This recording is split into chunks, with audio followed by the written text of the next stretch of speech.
Primero que todo, mil disculpas por el atraso, tuvimos unos problemas técnicos que esperamos estén solucionados. Junto con saludarlos, desde la Subsecretaría de Educación Parvularia les agradecemos nos acompañen hoy en esta segunda edición del ciclo de seminarios Conectémonos con la Educación Parvularia. En el marco de la conmemoración del Día del Juego, la Subsecretaría de Educación Parvularia invitó a la Organización de Estados Iberoamericanos a participar en este seminario sobre desarrollo socioemocional.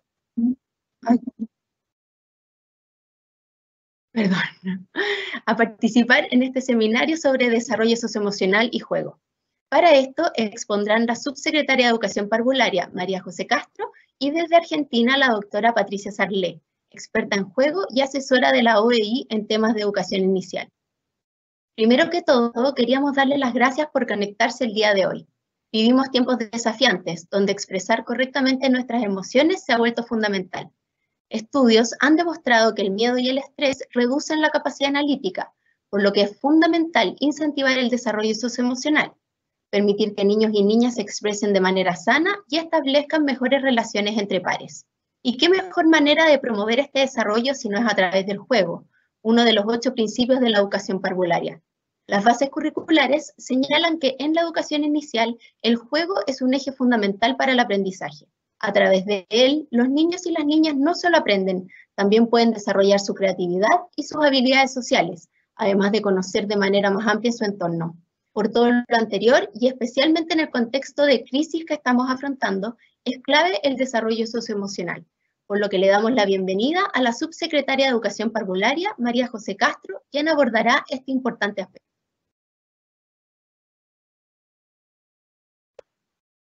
Hola Catalina, gracias por gracias por la presentación y saludo a todos quienes están hoy día conectados.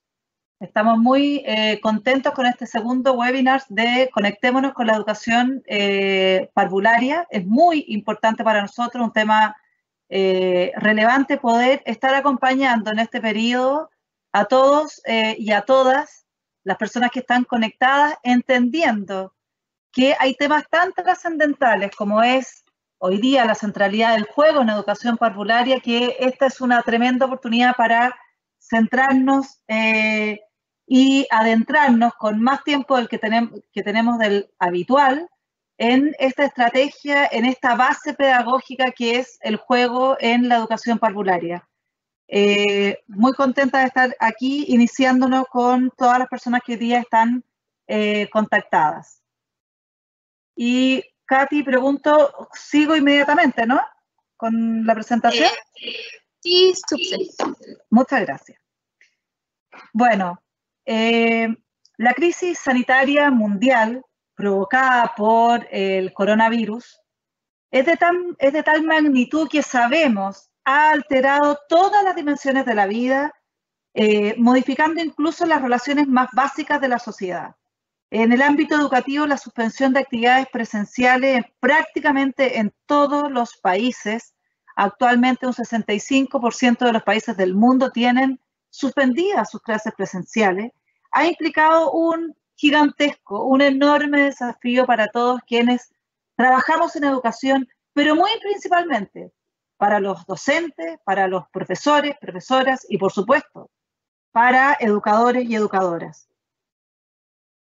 Sabemos que periodos como este pueden generar un gran estrés, un aumento de la ansiedad, no solamente el estar viviendo la educación de otro modo, sino también principalmente el modo que lo estamos viviendo, que es este confinamiento. Sabemos que este confinamiento puede generar muchas reacciones: insomnio, mayor estrés, nerviosismo, tristeza, en fin, todas esas emociones que habitualmente se pueden sentir hoy día pueden estar siendo amplificadas por este confinamiento en el cual estamos la gran mayoría del planeta, y muy especialmente hoy día nos preocupan nuestros niños, los niños que son quienes están acostumbrados habitualmente a poder desplazarse libremente en los espacios.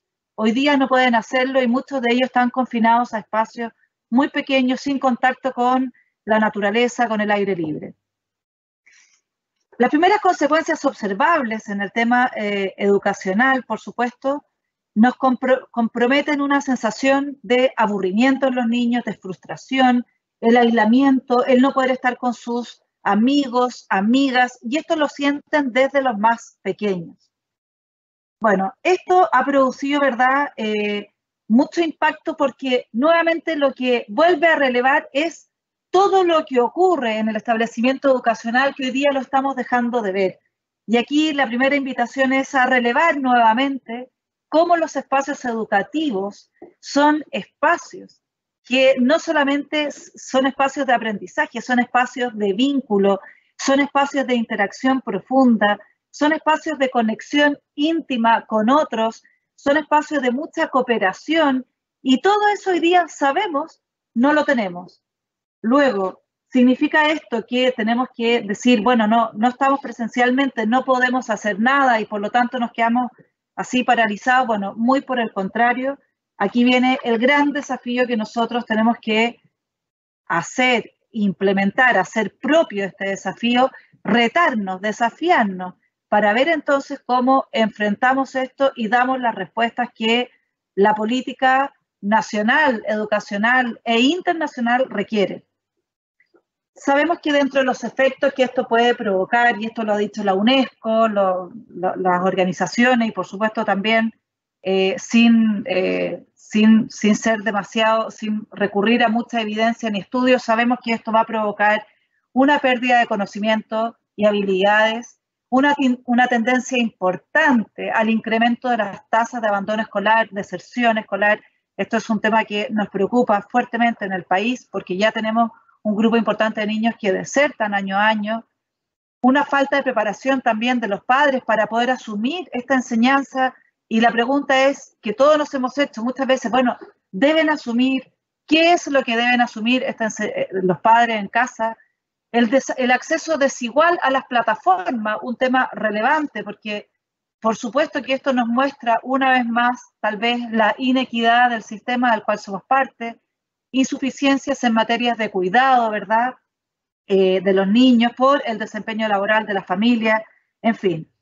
En el caso de los niños y niñas de educación parvularia, debido además a los bajos grados de autonomía que tienen nuestros niños, el tema es aún más grave, porque ellos necesariamente necesitan del acompañamiento y del monitoreo y de la interacción, de la respuesta permanente para poder seguir avanzando en su desarrollo. Los niños no han detenido ni un solo minuto su desarrollo. Lo que puede estar ocurriendo en este tiempo es que hay niños que están menos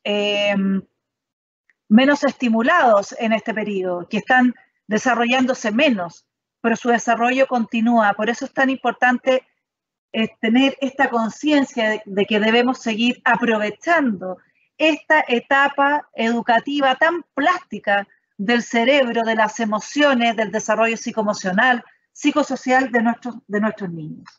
El diagnóstico es serio, el diagnóstico es grave. No podemos dimensionar los alcances que tendrá esta crisis. Y es por eso que como Ministerio de Educación hemos adoptado una serie de medidas de apoyo a las familias. Y aquí, así como durante muchas veces en estas intervenciones hemos dicho que las educadoras, los educadores, los profesores han sido parte de los héroes que ha tenido esta cuarentena, este periodo tan complejo, todo este confinamiento, porque han tenido que cambiar drásticamente sus métodos, sus metodologías, su propuesta para hacerlo ahora a distancia y han sido héroes. Hoy día también tenemos que decir que muchos de los padres, la gran mayoría, que sobre todo los que están con niños más pequeños, también en su rol de hacerse cargo un poco de esto que ocurre en el establecimiento educacional y que ahora no puede ocurrir, y por lo tanto son ellos los que median esta enseñanza, también han sido muy heroicos y vaya a ellos un gran agradecimiento y honores de parte de todos nosotros. A las familias les hemos ayudado estableciendo calendarios flexibles, en este caso a los niños de los jardines infantiles para que reciban la vacunación, para que reciban los alimentos.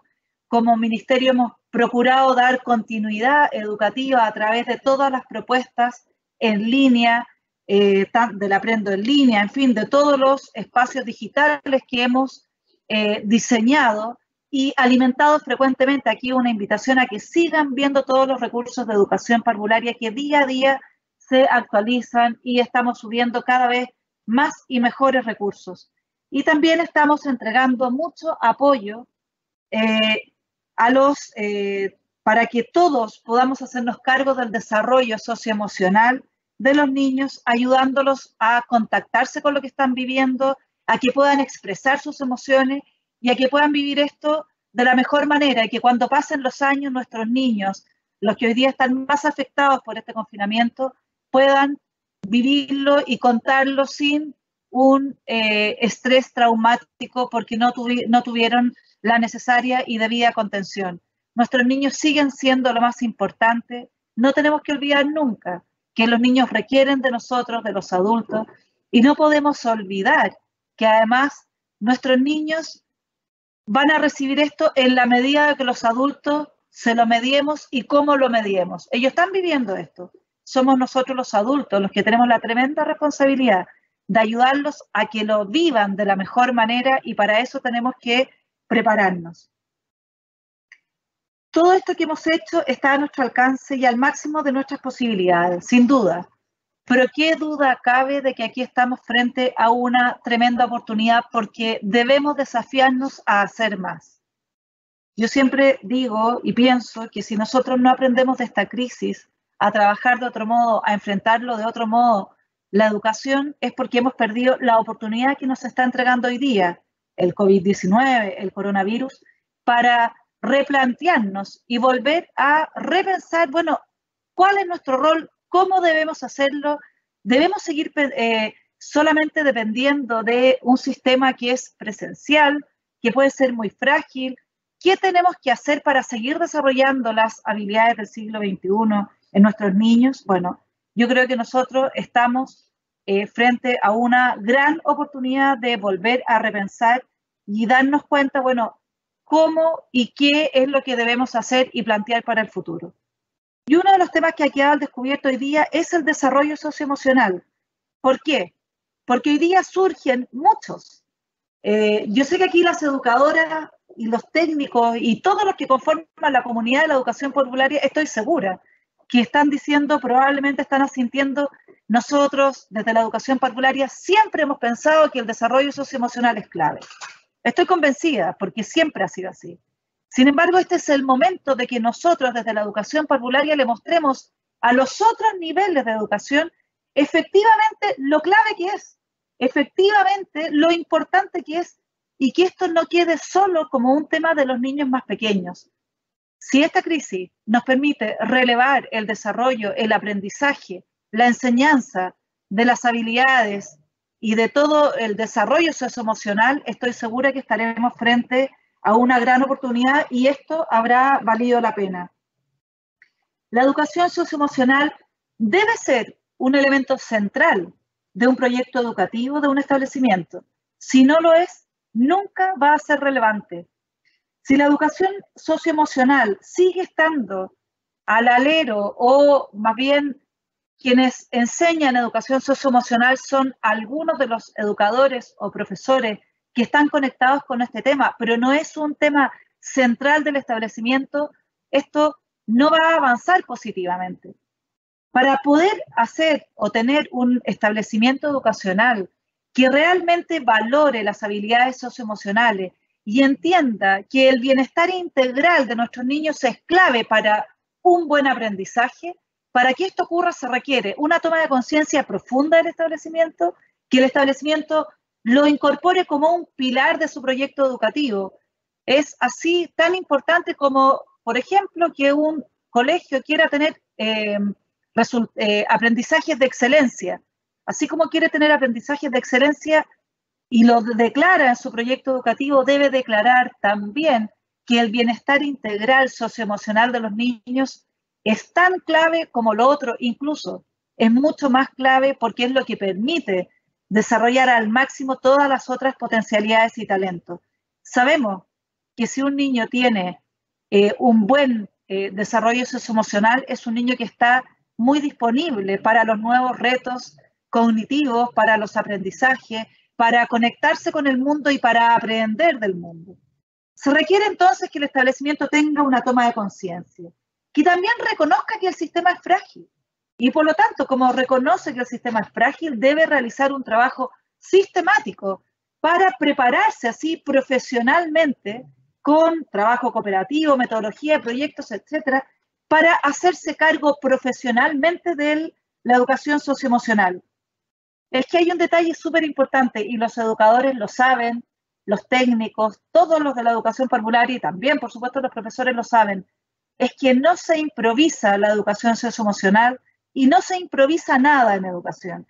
Quienes aún creen que los espacios educativos son espacios donde, por ejemplo, el juego, que sabemos es la base por la cual, la base pedagógica por la cual los niños aprenden, es el vehículo principal por el cual se produce un aprendizaje significativo. Sabemos eso, sin embargo, también sabemos que el juego no se improvisa dentro de un aula educativa. No es que la educadora improvise un espacio donde los niños juegan libremente. Puede que lo hagan libremente, pero ese espacio se diseña. No es espontáneo. La educación socioemocional tampoco lo es. Debe ser un trabajo perseverante, profesional, un trabajo en el cual se requiera un desarrollo con una planificación adecuada, con tiempos disponibles, de tal manera que se incorpore como un pilar fundamental. Y es que los espacios educativos son espacios de prevención. Un niño con habilidades socioemocionales desarrolladas es un niño que está varios escalones más arriba de un niño que no las tiene. Así de importante. ¿Por qué? Porque tiene ventajas comparativas para enfrentar la vida, para tomar decisiones, para aprender a decir que no, para tener decisión propia. Tiene ventajas comparativas en autoestima, en seguridad personal. Las habilidades socioemocionales reducen significativamente el estrés, la agresividad, promueven buen clima, dan seguridad, fortalecen la autoestima y principalmente logran algo que ya lo habíamos dicho, que es una disposición al aprendizaje, porque son niños, niñas que generan gozo y satisfacción y por lo tanto están mejor dispuestas al trabajo cognitivo, al pensamiento crítico, al desarrollo de habilidades y a disposiciones del pensamiento que sabemos son tan claves para el desarrollo futuro. Las habilidades socioemocionales se ha comprobado también cómo tienen un fuerte impacto en las funciones ejecutivas, en la atención, en la memoria, en la capacidad de retención. Un niño sano emocionalmente es un niño que está más disponible a centrar su atención, a retener, y eso es algo que nosotros en un espacio educativo de educación parvularia lo vemos a diario, por lo tanto, sabemos lo importante que es. Por eso insisto en que es la educación parvularia la que hoy día debe generar y debe instalarse como un nivel, no solamente el primer nivel de la trayectoria educativa, yo creo que también tenemos que instalar a la educación parvularia como un nivel referente, que en adelante los profesores vengan a ver lo que ocurre en las aulas de educación parvularia, porque aquí mucho de esto que hoy día estamos hablando para todos los niveles, sabemos que en educación parvularia son por excelencia los principales pilares que mueven todo el trabajo que se hace pedagógicamente dentro de cada aula. Cuando un establecimiento se toma muy en serio el desarrollo de las habilidades socioemocionales, tiene un impacto en 360 grados, porque sabemos que en los establecimientos educacionales hay un impacto totalmente cruzado. Los niños, o más bien, la vida emocional de los niños impacta directamente en la vida emocional de los educadores, profesores y de toda la comunidad. Y también la vida emocional de los docentes, educadores, educadoras, también impacta en la vida de los niños. Por lo tanto, tener un espacio educativo con habilidades socioemocionales desarrolladas, es decir, niños, educadores, contentos, que expresan bien sus emociones, que las reconocen, que las nombran, que saben, por lo tanto, cómo gestionarlas, porque parte del desarrollo socioemocional es también poder y saber generar las propias emociones. Todo eso produce un espacio educativo sano, donde se resuelven bien los conflictos, donde hay una alta autoestima, donde hay buena comunicación, donde hay cooperación entre niños, estudiantes y educadores, profesores. Y eso habla de un establecimiento sano, que impacta finalmente en la comunidad, ya no solamente en la comunidad escolar ampliada, sino que también incluso impacta en el barrio, en la comunidad donde está ahí presente. Por eso es tan relevante trabajar y darle mucha relevancia al desarrollo socioemocional, a la salud mental.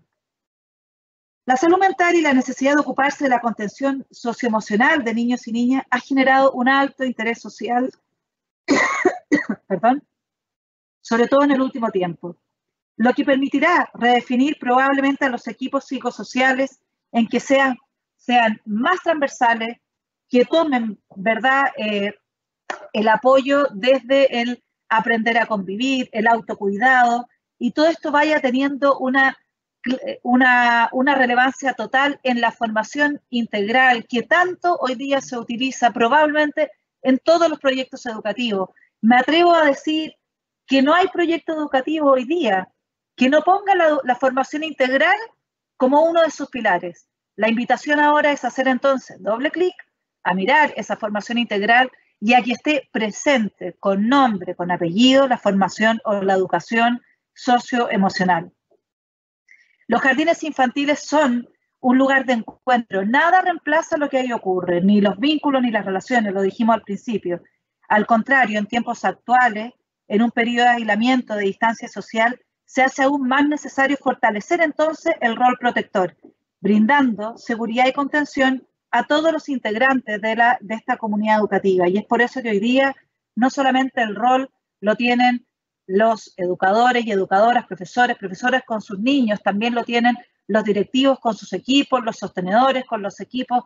El bienestar de la salud mental, emocional, socioemocional que tengamos en este tiempo todas las comunidades es clave y por lo tanto debe estar en la prioridad de cada uno de nosotros.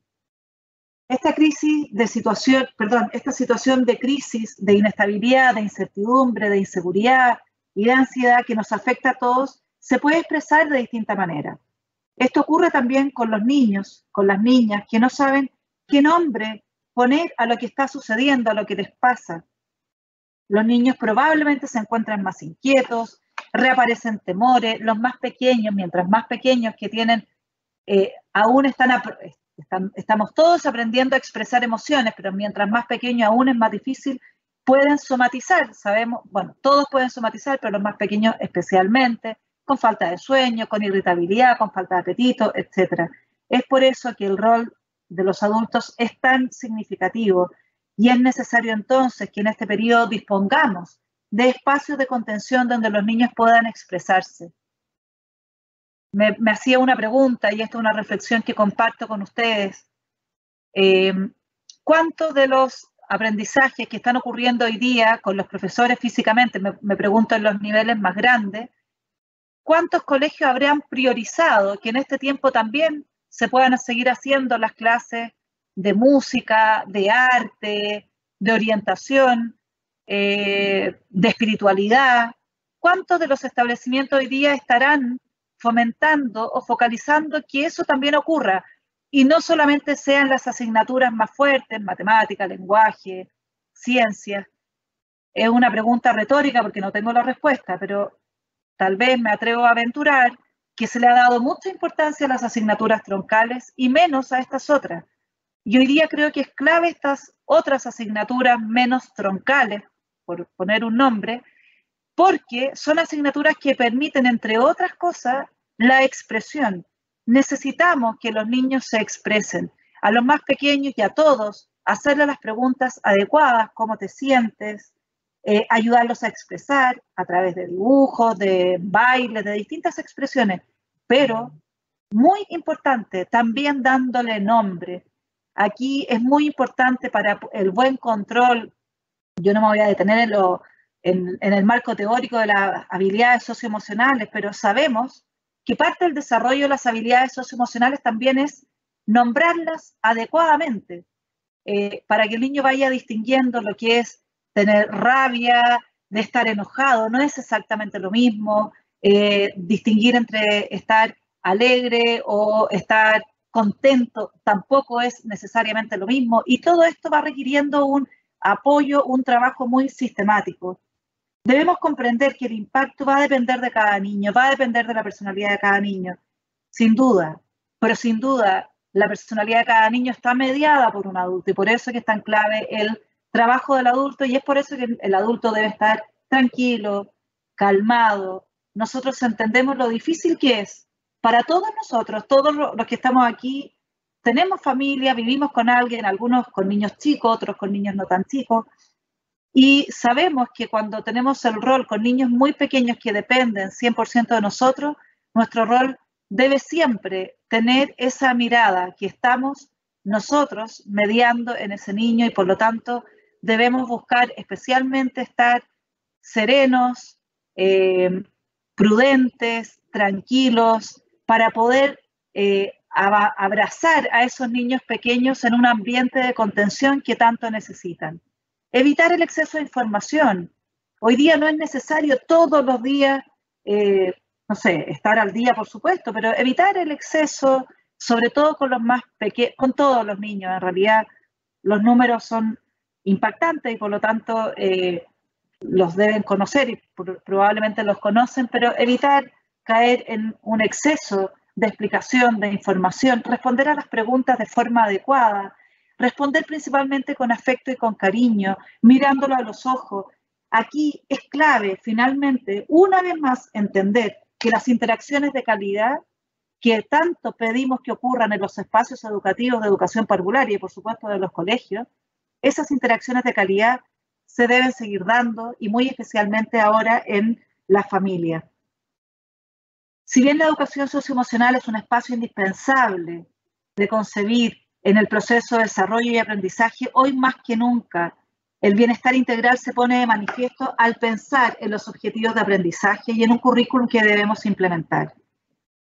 El estado socioemocional es verdaderamente el punto de partida de cualquier proceso de enseñanza-aprendizaje.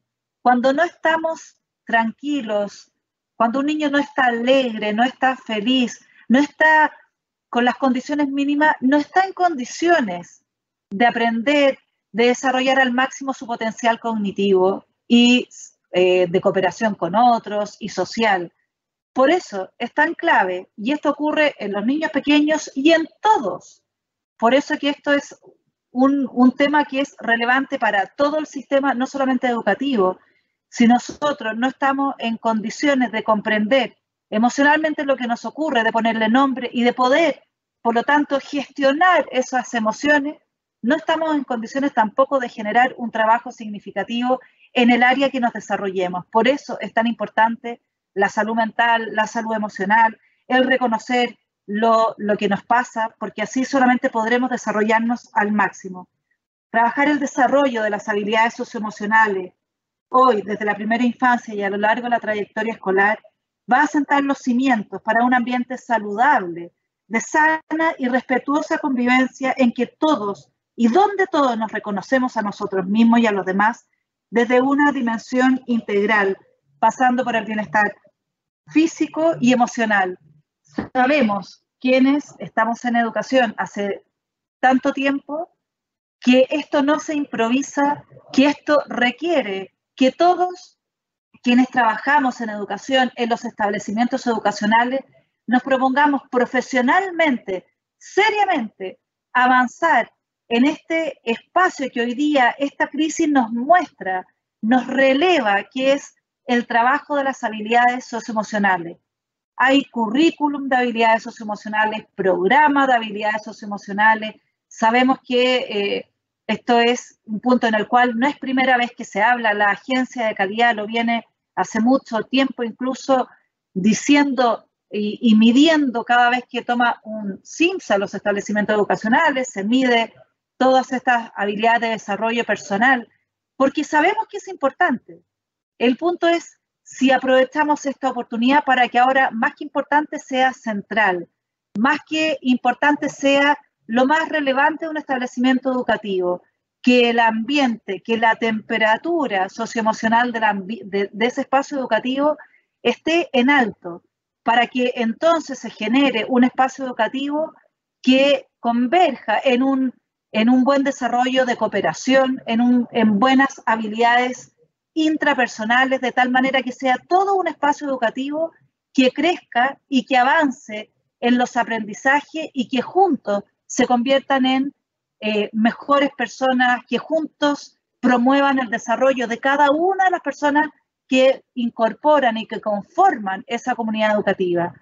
Solo cuando comprendamos que nuestros espacios educativos son verdaderamente una comunidad educativa que avanza junta, que crece junta, que vive junta y por lo tanto que se potencia, solo en ese momento sabremos y le estaremos dando la importancia que requiere entonces al desarrollo socioemocional de cada uno de sus miembros. No olvidemos que aquí nos impactamos todos, los niños, las familias, a los educadores, a los niños y a las familias. Tenemos una responsabilidad muy grande entre manos, que no es solamente el estar bien cada uno de nosotros, sino el impactar positivamente en toda nuestra comunidad. Así es que esa responsabilidad hoy día es un desafío, un alegre desafío, y creo que el coronavirus, si algo va a dejar como un buen desafío, es que nos volvamos a concentrar y a centrar en procesos tan relevantes como este, dándole la importancia que sí tienen, y así podamos crecer profundamente en establecimientos sanos socioemocionalmente hablando. Muchas gracias.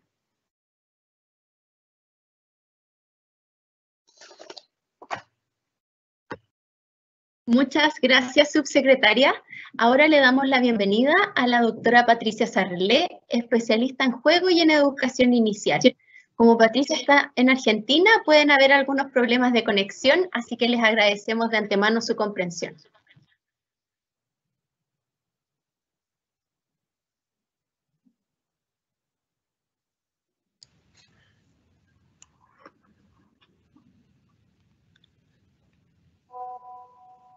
Hola, no sé si me escuchan, si está todo en orden, porque esto es como un poquito a ciegas. ¿Se escucha bien? Sí, Patricia, se escucha bien. Entonces vamos a empezar. En primer lugar, muchas gracias por la invitación.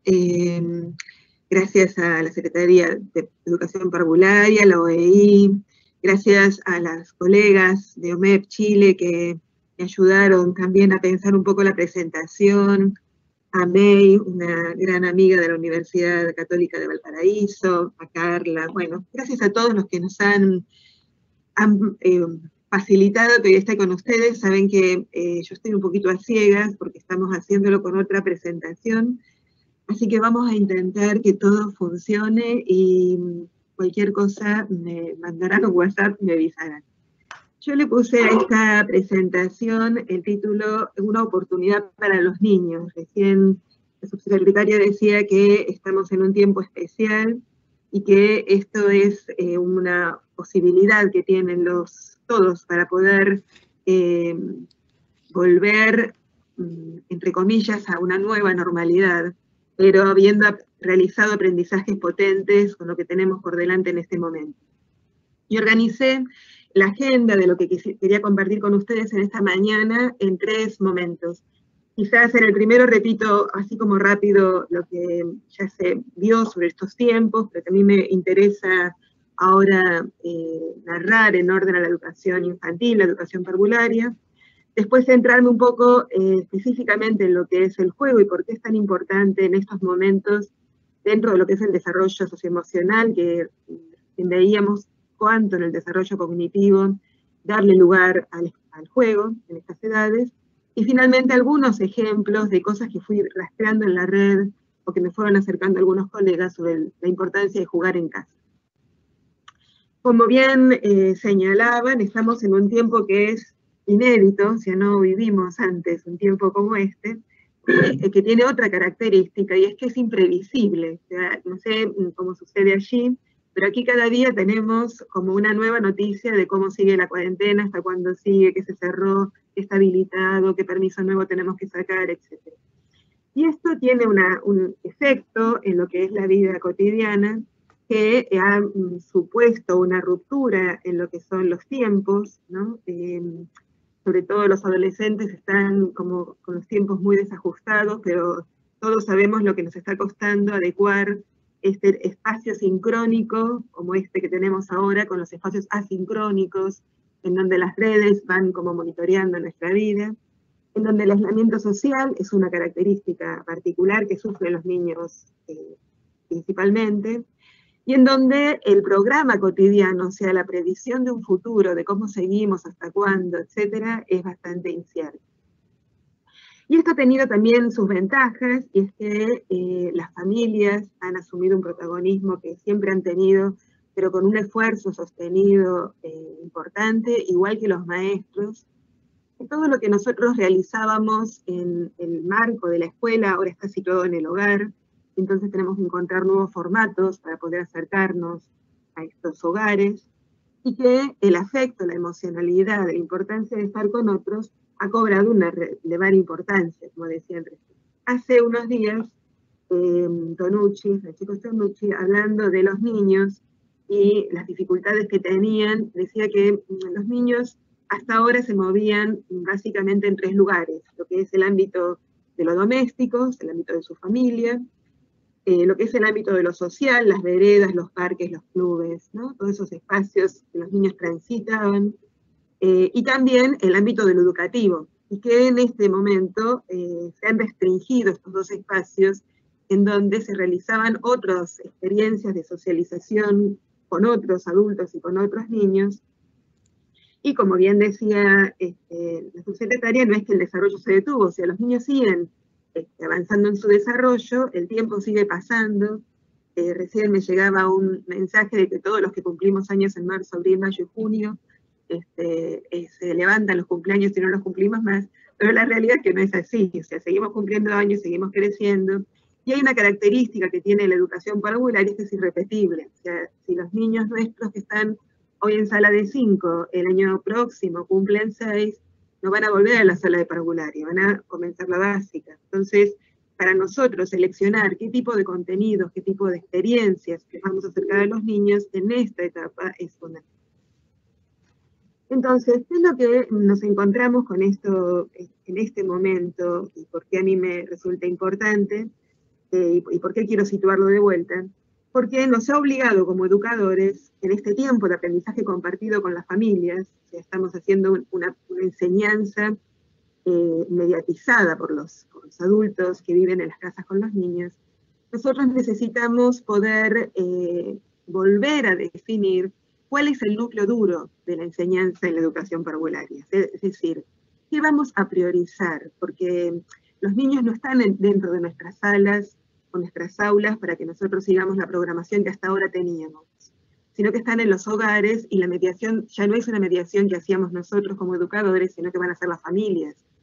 Entonces tenemos que tener mucho cuidado para que no suceda lo que algunos colegas han denominado con no al revoleo, o sea, no les tiremos contenidos a las familias pretendiendo que ellas los realicen en el tiempo y en la forma que nosotros queremos, pensando que vamos a poder evaluar esto que les estamos pidiendo que hagan. Y nos encontramos con otro desafío, además de este núcleo duro para definir, que es que necesitamos ser absolutamente creativos, porque no nos avisaron que esto iba a ser así, no nos avisaron que iba a ser así tanto tiempo. Nos vamos encontrando que a medida que pasa el tiempo muchos van quedando fuera, y entonces esto no puede ser, y tenemos que volver a ser creativos para encontrar la forma de poder encontrarlos, recibirlos, acogerlos, llegar hasta ellos. Tenemos que poder aprender formas distintas de reflexionar junto con las familias para poder entender y comprender lo que a ellos también les están pasando, y al mismo tiempo tenemos que pensar en el futuro, o sea, menudo trabajo tenemos los educadores por delante. Y entonces acá a mí me saltan algunas alertas, que es qué idea de niños tenemos cuando enviamos las comunicaciones a las familias, o cuando les enviamos los trabajos, los trabajitos, dicen en mi país, a sus casas.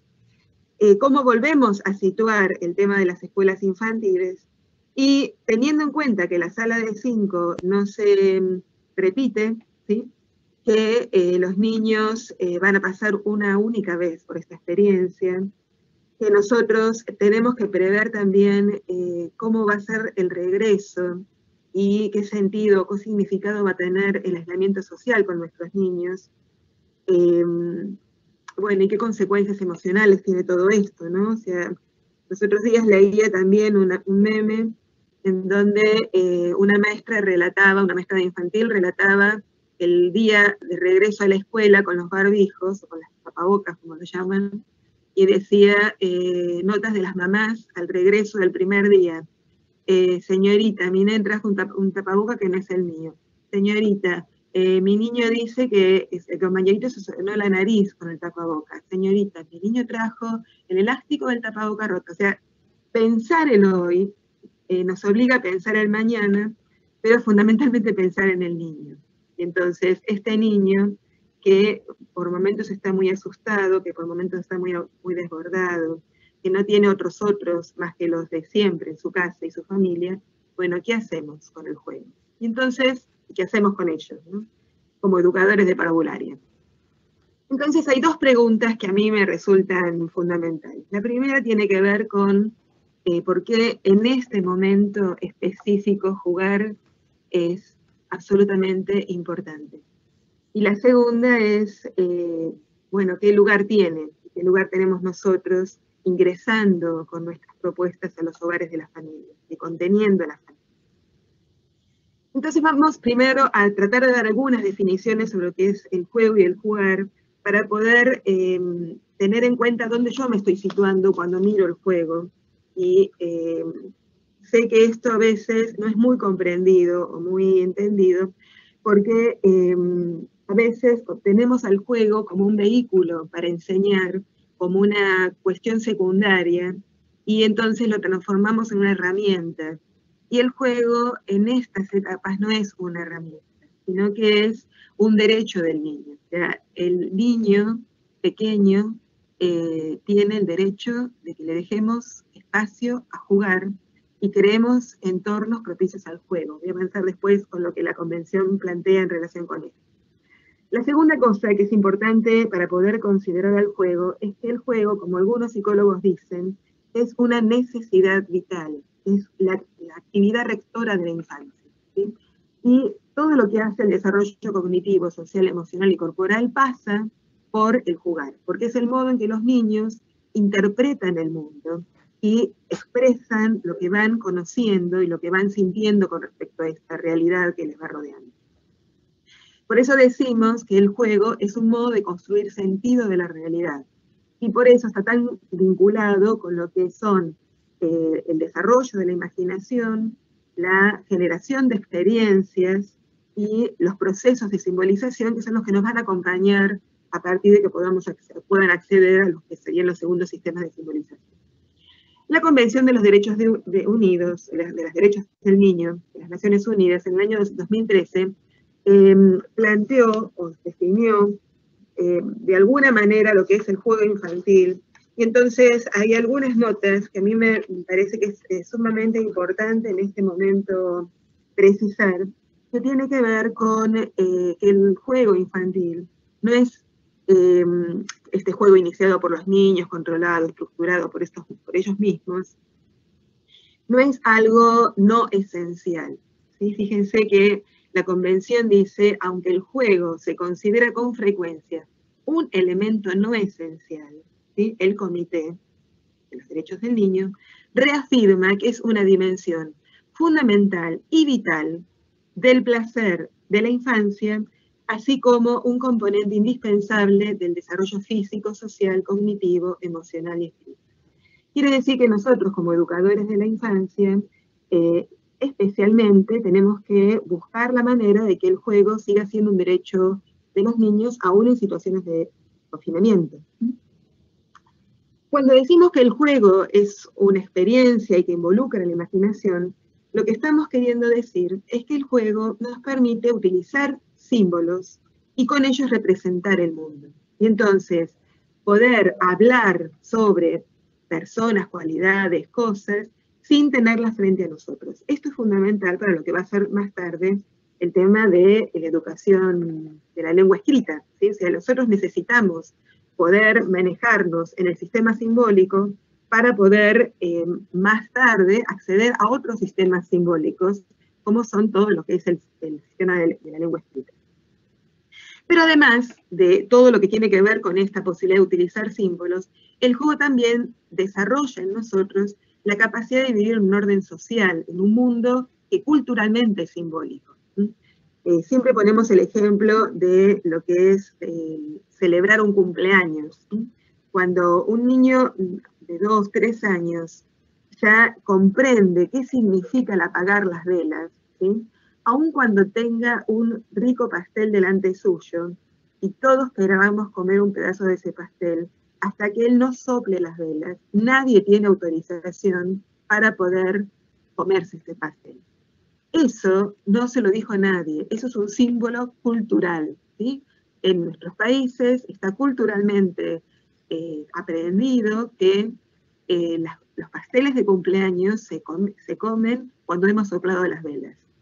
El juego tiene que ver con esto, y uno observa a los niños pequeños, cuando ya pasó su cumpleaños, repetir sistemáticamente esta canción de su cumpleaños y hacer esa acción de soplar. Bueno, eso tiene que ver con este modo en que los niños van elaborando su participación social y su orden, su inclusión en el orden social. Pero por otro lado, decimos también que el juego no solamente tiene que ver con lo que hace el desarrollo cognitivo, el desarrollo emocional, sino que también el juego tiene una impronta que es cultural. Entonces, no nos alcanza con que los niños jueguen aquellos para lo que naturalmente han sido cableados. O sea, naturalmente y evolutivamente, los primeros juegos van a ser juegos con los objetos, los segundos juegos, si el niño tiene un desarrollo normal, van a ser juegos más de tipo simbólico, y posteriormente van a aparecer los juegos que tienen una convención social, un acuerdo con el otro, que son los juegos que llamamos de reglas convencionales. Pero más allá de este orden evolutivo, la variación del juego está condicionada por la pertenencia social, por la experiencia y por las condiciones de vida. Es decir, los contenidos que los niños ponen en acto en el momento de jugar, al generar esas situaciones imaginadas, dependen de la experiencia cultural en la cual ellos hayan participado. Porque la lógica del juego supone una construcción cultural.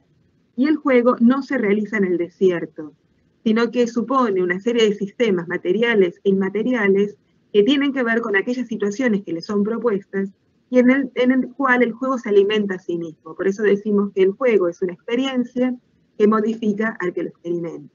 Y ahí está el valor potencial del juego, y ahí está la potencia que la educación infantil, que la educación parvularia, tiene cada vez que nosotros les proponemos a los niños la posibilidad de jugar. Porque la experiencia que los niños aprenden en la escuela les da contenido a su imaginación para que los juegos sean cada vez más ricos. Y hay juegos que si la educadora no los enseña, a los niños no se les ocurre naturalmente. Entonces, acá hay una serie de experiencias que los niños han perdido de alguna manera y que nosotros tenemos la obligación de acercarle a las familias para que esta potencia que tiene la escuela infantil, para que los niños puedan jugar cada vez con todas sus posibilidades y enriquecer ese juego, sea en estas condiciones posibles. Entonces, vamos a la última, la tercera parte de este encuentro, que tiene que ver con qué hacemos con el juego en casa, o sea, qué hacemos cuando el juego sucede en casa. Ese juego, que es un juego de bolitas precioso, es un juego con el que mi sobrina nieta está en este momento jugando en su casa. Claro, pero tiene unos padres que se lo han comprado antes de la cuarentena, porque ella justo cumplía años y lo tenían comprado de antes.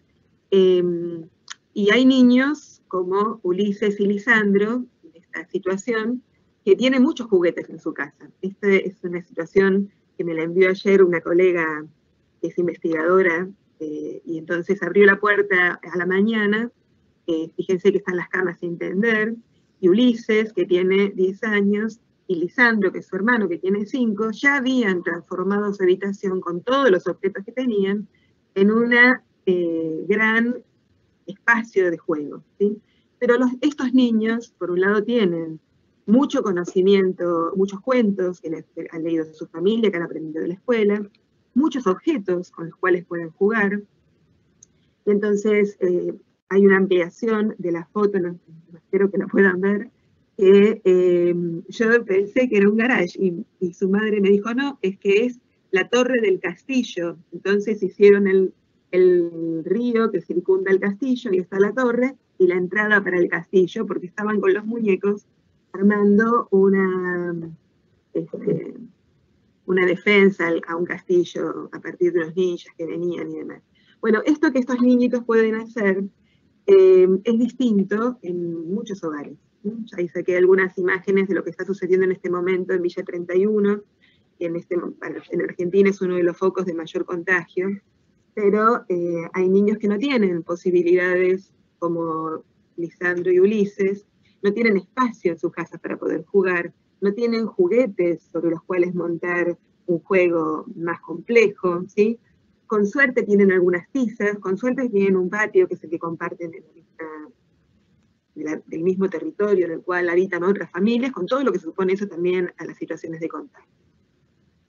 Y entonces, cuando pensamos en el jugar en casa y cuando pensamos las propuestas para hacerles llegar a las familias, no nos alcanza a pensar de la misma manera que hasta ahora habíamos pensado el juego en nuestras planificaciones en un contexto donde nosotros teníamos un espacio, materiales, la posibilidad de ver lo que sucedía en los niños y demás.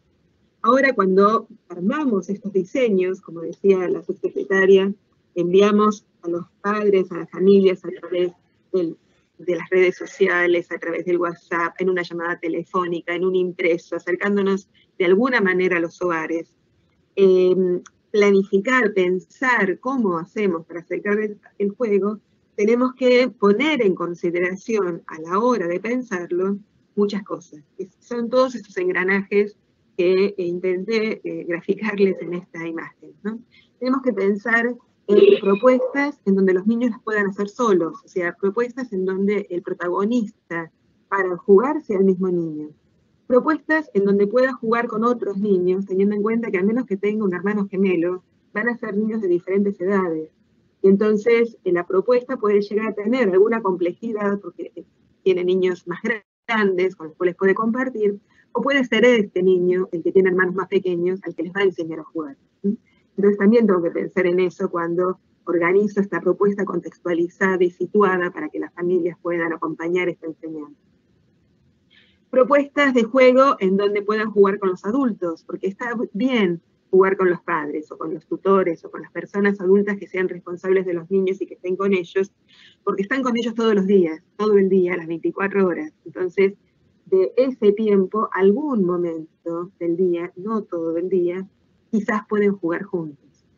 También tenemos que pensar en juegos que partan de las ideas de los niños, esto que tanto sostenemos en el nivel en la educación parvularia, que es el juego espontáneo del niño, o sea, los niños tienen capacidad para proponerse sus propios juegos y quieren ideas que hay que dejarles y darles espacio.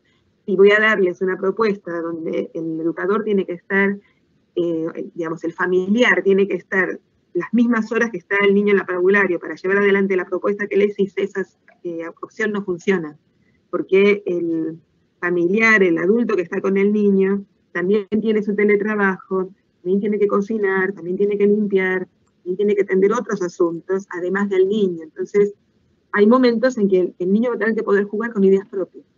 Hay momentos en donde las ideas van a ser de otros, de la familia. Sería muy lindo que los padres puedan jugar con los niños juegos que jugaban en su infancia, o los abuelos puedan tener espacios con los niños y escriben con ellos, o los hermanos más grandes, ¿sí?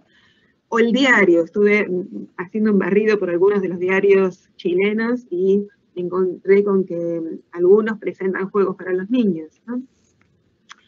Y también pensar en esto, bueno, ¿cuál es mi lugar como educador? O sea, ¿cuál es la propuesta en función de este niño, de esta sala, de estos sujetos reales que forman parte de mi grupo? Yo voy a acercarle a esta familia porque es una propuesta valiosa, que es irrecuperable, que nadie se la va a acercar si yo no se la acerco, o sea, ¿por dónde? ¿No? Teniendo en cuenta además que las propuestas que nosotros les hagamos van a tener que atender 3 elementos que por ahí en otros momentos no les teníamos muy en cuenta.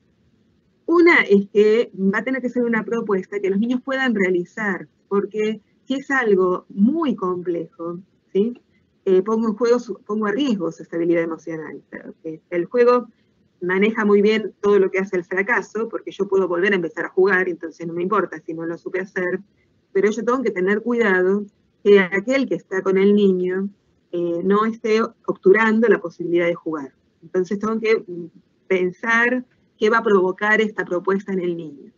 Tengo que pensar que los vínculos siempre están mediados por el adulto que le está leyendo la cartilla o que le está poniendo ese recurso delante, o el hermano mayor. Entonces yo tengo que pensar cómo voy a fortalecer también el vínculo con ese otro, que es el que está mediando y que no soy yo. Y tengo que atender también que en mi grupo también existe diversidad, diversidad de familias, diversidad de contextos, algunos más vulnerables, ¿sí? Algunos con mayor conectividad, otros sin conectividad, algunos con posibilidades de leer una cartilla compleja o un texto complejo que les enviamos, otros no la tienen, y entonces hay que tener que mandarles un audio. O sea, yo tengo que poder adecuar mi propuesta de juego a aquel referente que va a recibir esto, para que no sea una montaña tan difícil de subir que quede en un costado relegado porque no lo podemos realizar. Entonces acá algunas cuestiones que a mí me llamaron la atención de estos días en las redes. Sobre la izquierda hay una mamá que se llama Miriam, que está con sus 2 niñitos. El más chiquito acaba de cumplir 1 año y 4 meses, el más grande, Fortunato, tiene ya 6, y la mamá observó un video de algunos ejercicios vinculados con la salud y el cuerpo que la maestra les había mandado, y entonces en el patio de la casa se los puso a hacer ella, y los niños la imitaron, estuvo haciéndolos con ella. Esa fue una situación. Otra situación es Ernestina. Ernestina tiene 3 años, la maestra le grabó, la educadora le grabó una sesión de ejercicios, y entonces la madre le puso la colchoneta, le plantó la computadora, y Ernestina va siguiendo a su mamá, a su maestra, perdón. Impresionante, ¿no? Porque lo que a nosotros nos sucede es que no sabemos lo que pasa dentro de las salas, ¿no? Adentro de las casas, y esto nos va mostrando algunas ideas de lo que va pasando dentro de las casas. Otras escuelas armaron juegos de adivinanzas por Zoom, ¿no? Esta plataforma que yo en este momento estoy utilizando. Y entonces Josefina, que tiene 5, hizo un Zoom con sus amigos, y las Hermanas Misterio, que es un grupo de teatro que la escuela había ofrecido, para poder generar un espacio de intercambio, ¿no? de poder verse, ¿no? El de la derecha es un campamento virtual que hicieron también en una escuela, en una sala de 5 años, y entonces les fueron enviando a las familias cómo armar un campamento con las trazadas, con las sábanas, con los materiales que tenían, cómo armar la comida para el campamento, cómo hacer juegos de campamento, canciones de campamento.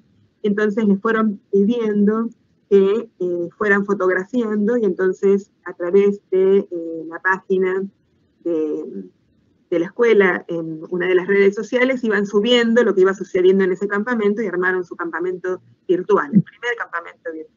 Muchas de las cosas son nuevas, ¿no? Virtuales. Esa es otra imagen que también la saqué de las redes. Timoteo tiene 2 años y recibió como propuesta inventar hielo de colores para pintar después sobre las revistas. Y interesante, o sea, es una propuesta, no es un juego en sí, pero tiene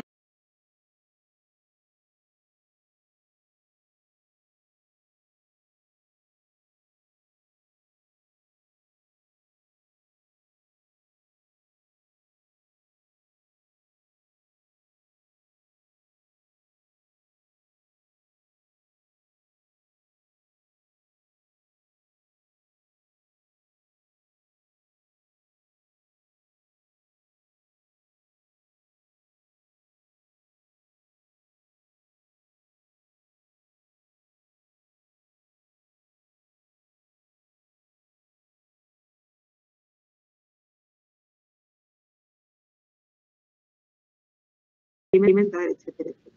Es una actividad, etcétera, etcétera. que son actividades que nosotros hacemos en la salita de dos.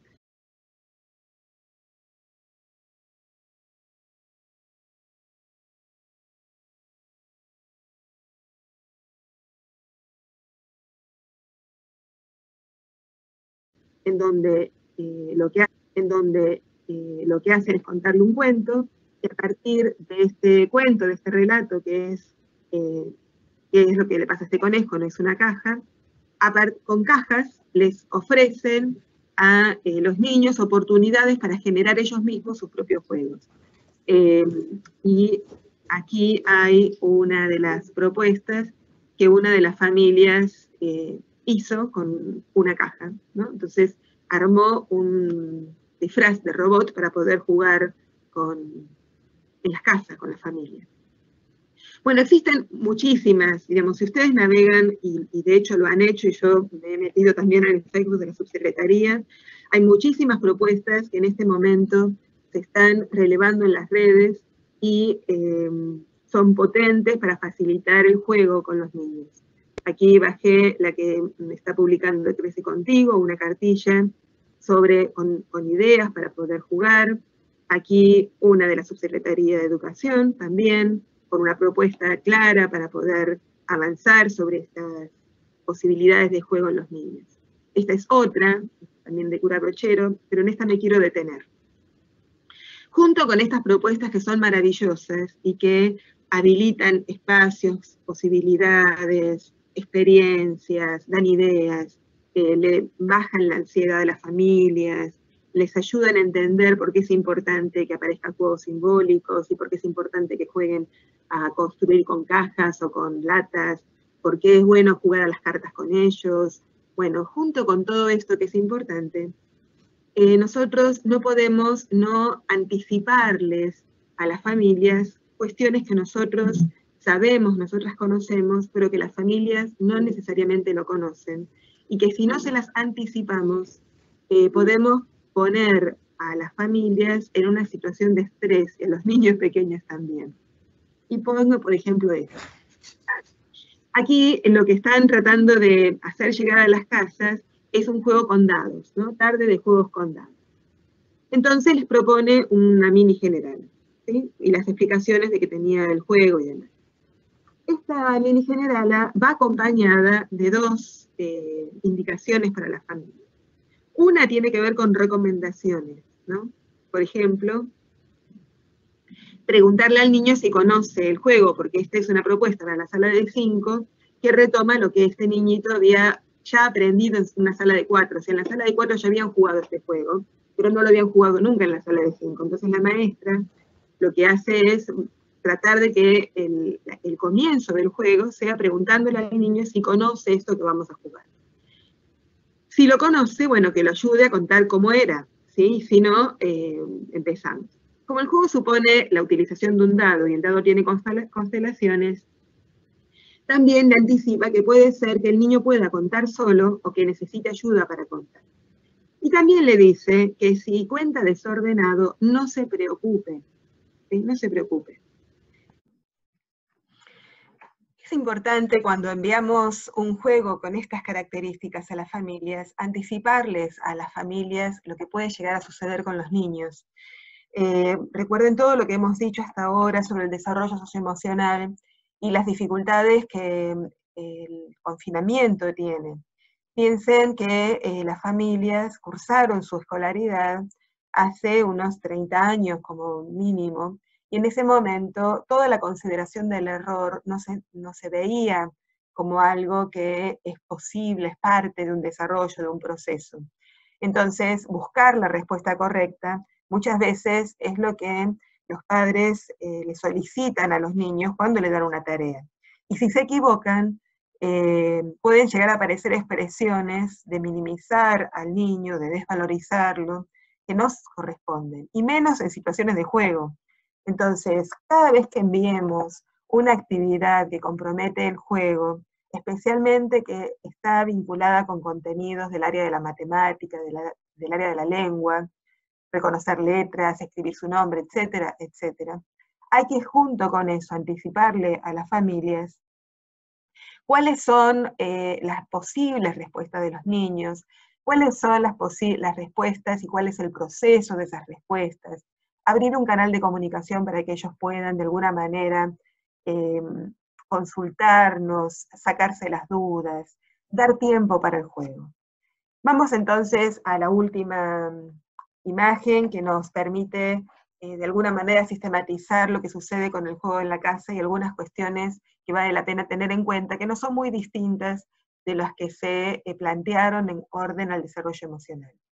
La primera cosa es que en tiempos de pandemia, donde las familias asumen este lugar de mediadores que nos corresponde a nosotros como educadores, tenemos que estar cercanos. Hay que acompañar de manera cercana, hay que poder dialogar con las familias, hay que poder abrir canales de comunicación, bajar ansiedades y darles aquellos elementos para que ellos puedan acompañar estos procesos vinculados con el juego y con lo lúdico. El niño está en una situación excepcional y entonces puede ser que no tenga ganas de jugar, o no tenga ganas de jugar en el momento en que la familia quiere que jueguen. Entonces es importante crear las condiciones para que este niño pequeño, que tiene el juego como una de sus actividades prioritarias y principales, se encuentre con esa seguridad física y afectiva, con esa sensación de bienestar que provoca el momento de juego. Piensen que ustedes como adultos, cuando estamos en una situación de tiempo libre, entre comillas, porque estamos de vacaciones o porque tenemos tiempo de ocio, lo que hacemos con nuestros amigos, lo que hacemos en nuestras familias, es jugar, pero necesitamos ese contexto de tranquilidad. Para los niños jugar es lo más habitual, pero acuérdense que nosotros trabajamos con niños o tenemos niños en nuestra realidad que tienen las posibilidades, como la imagen que está al comienzo, con toda la conectividad, con todos los elementos, con una familia que les da el espacio y el tiempo, que se ocupa, que genera relaciones cara a cara. Y también tenemos familias del otro tipo, en donde los niños no tienen un espacio que es propio, donde la situación de hacinamiento es muy compleja, donde no hay un patio, no tienen una habitación, no tienen objetos específicos. Entonces, lo que tienen es familias que los quieren, ¿sí? O sea, aman a sus hijos y quieren lo mejor para ellos. Entonces, nosotros tenemos que ayudarlos a que los espacios de juego sean espacios donde todos se puedan encontrar y puedan disfrutar juntos. Estos espacios y esos tiempos tienen que ser construidos y gestionados también con la participación de los niños, porque él es el que va a jugar, y entonces no me alcanza decir, ahora tengo 5 minutos, vamos a jugar, y tiene que ser en este momento. Quizás en ese momento el niño tiene sueño, o tiene hambre, o tiene ganas de estar viendo la tele. Entonces, gestionar con ellos el espacio, ofrecerse como jugador, darle tiempo, bajar la ansiedad, brindar apoyo para organizar estructuras de juego, con objetos, con materiales, con un ambiente que puede ser colgar una sábana para armarnos un refugio, y en este lugar que estamos nosotros vamos a contar un cuento y vamos a hacer títeres de dedo y vamos a jugar con los títeres, a armar otras historias sobre este cuento. Necesito haberlo organizado. No, acá no hay imprevistos.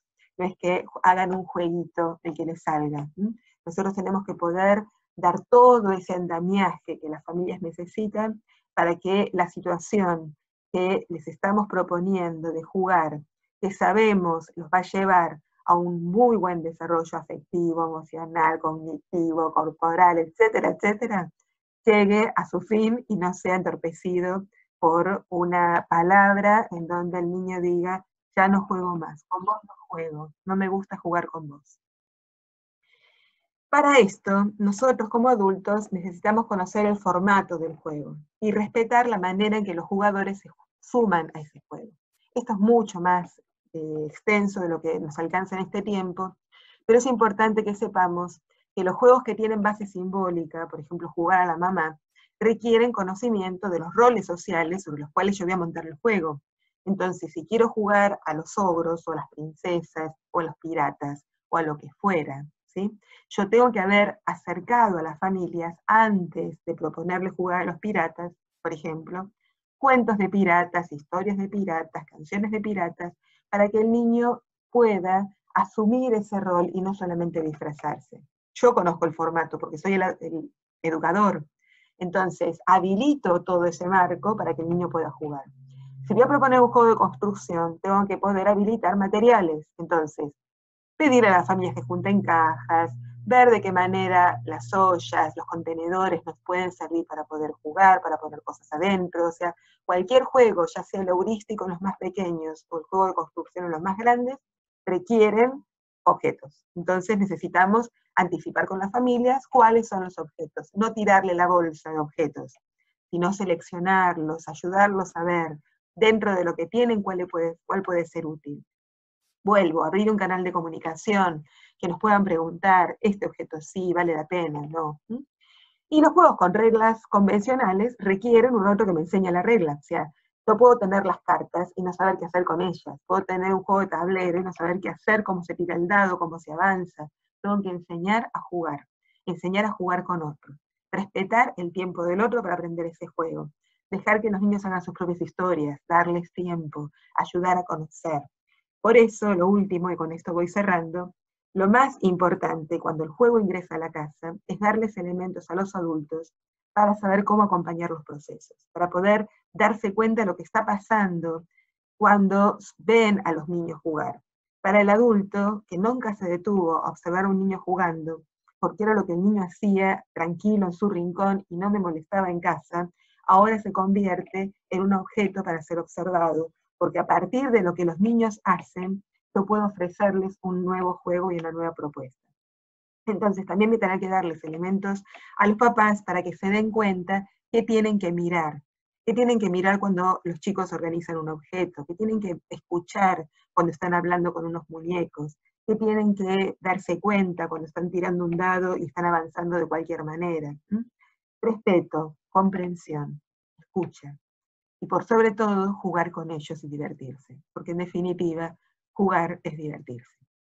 Bueno, espero que todo esto les haya servido. Lamento las interrupciones que hemos tenido que padecer. No, me quedo con muchas ganas de dialogar con ustedes y espero que podamos iniciar un intercambio rico y fecundo. Muchas gracias por la invitación y quedamos para cuando quieran. A continuación, dejamos con ustedes a Mónica Gomaris, directora nacional de la oficina de la OEI en Chile. Buenas tardes a todos y a todas. Un gusto saludarles por esta vía y como Organización de Estados Iberoamericanos, en concreto desde el Instituto Iberoamericano de Primera Infancia, poder colaborar en este tan interesante ciclo de seminarios organizado por la Subsecretaría de Educación Parvularia del Ministerio de Educación de Chile. Quiero agradecer en primer lugar a la Subsecretaría de Educación Parvularia, María José Castro, por su invitación a colaborar en esta iniciativa. Celebramos que la Subsecretaría, a través de este ciclo, ponga a disposición de las educadoras y educadores espacios de formación que permitan entregarle herramientas para continuar favoreciendo el aprendizaje de miles de niños y niñas que hoy no pueden asistir a sus jardines infantiles o sus escuelas. La exposición realizada por la Subsecretaría hoy ha sido muy clara, refiriéndose a la importancia de trabajar el desarrollo socioemocional en la niñez y la salud mental como centro de las prioridades de las comunidades educativas, esencial para favorecer el aprendizaje y el desarrollo integral de los niños y niñas.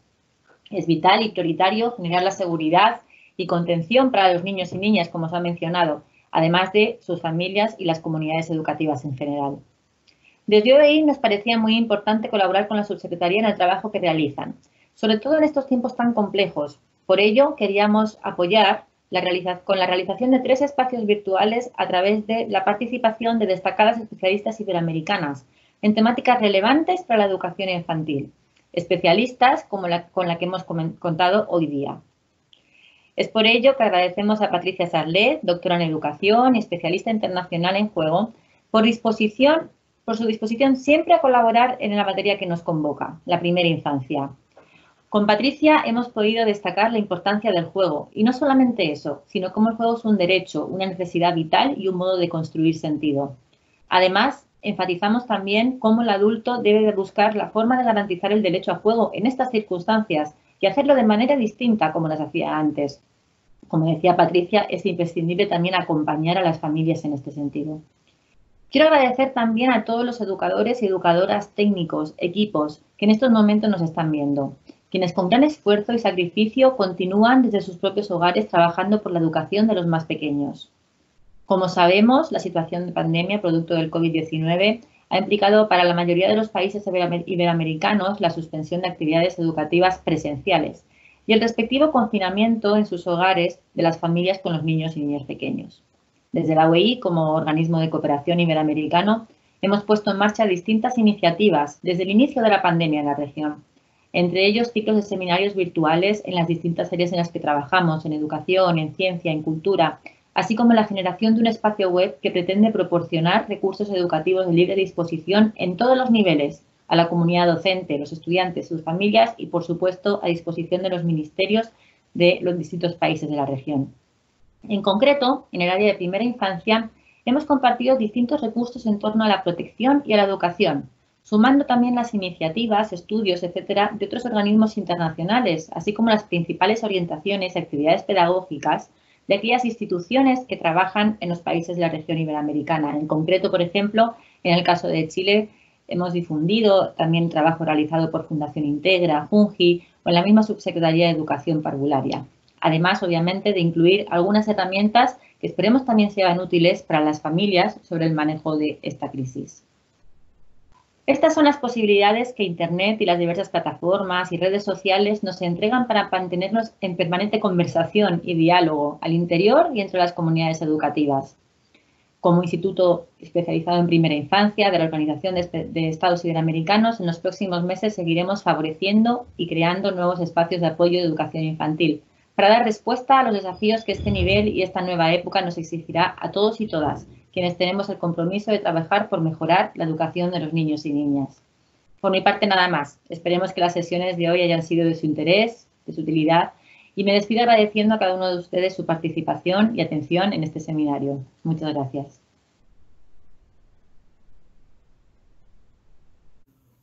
Muchas gracias a todos y todas por acompañarnos hoy día. Para conocer la fecha de nuestros próximos seminarios, los invitamos a seguirnos en las redes sociales de la Subsecretaría de Educación Parvularia.